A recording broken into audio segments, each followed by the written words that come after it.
Right now, as you watch this, 199,000 Californians are behind bars. 72% of them were convicted of non-violent crimes, mainly drug offenses. And our prison system doesn't seem to be working in terms of rehabilitating offenders. In fact, it seems to do just the opposite. In some cases, complete squares enter the correctional system and come out as hardened criminals. Why? Well, here's an idea. The correctional system in California is rampant with gangs and corruption. Oftentimes, when inmates are sent upstate to jails like San Quentin, they have no choice but to join a gang or ally with a specific race-based gang, like the Norteños, Aryan Brotherhood, Southsiders, and so forth. Here is how Crip Mac explains the process. First, you go to county jail, where you're forced to fight all of your enemies on the streets.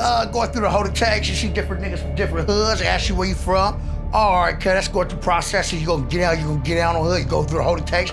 Now you at CJ, you land where you at. All right, you got he from here, he from here. All right, he already tell you where you from. So you already know, cuz once it's time, fight on hood, go fight a day room on hood where everybody watch TV and on hood work out. Motherfucker, we gonna squabble, we gonna get it in on neighborhood crib. I'm not gonna turn down a motherfucking time. After enduring 9 to 12 months in county jail, you're transferred to a state facility where you're forced to ally with your own race, regardless of gang classification.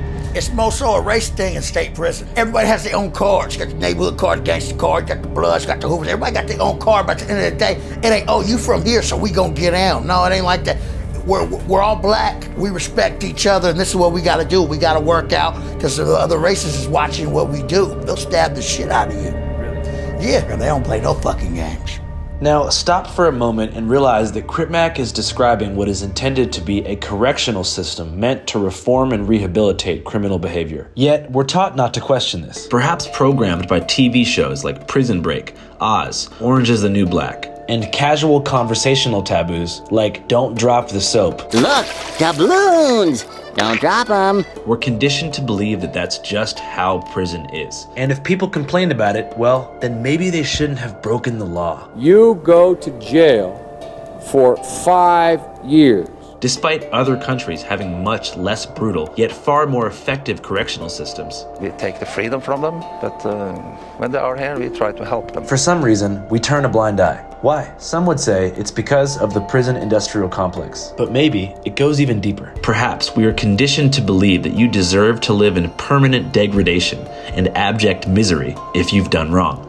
Perhaps the American view of crime and punishment is informed by an archaic Judeo-Christian view of the world, wherein people are divided by simple terms into either good or evil, angels or devils, destined to either heaven or hell. Rather than viewing humans as complex, inherently flawed, constantly evolving, imperfect creatures, we instead use the ancient tactics of exile and shame to smite the unworthy. We essentially create hell on earth to punish sinners. Come in here, you might not make it. Got dudes up in here getting killed over $40, $50 debts. You want to spend the rest of your life washing your clothes in there? And it's not working. 6 out of 10 prisoners released in 2012 were rearrested within 3 years. It's also costing California a lot of money.